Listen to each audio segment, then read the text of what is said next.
பின்னாடி உள்ள பகுதி கோயில்.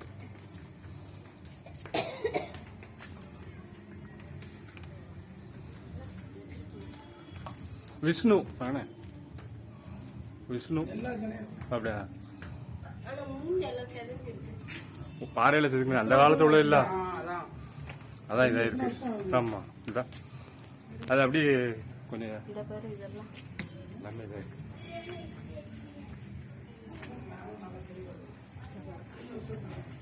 ஒரே கல்ல செதுக்கியிருக்காங்க.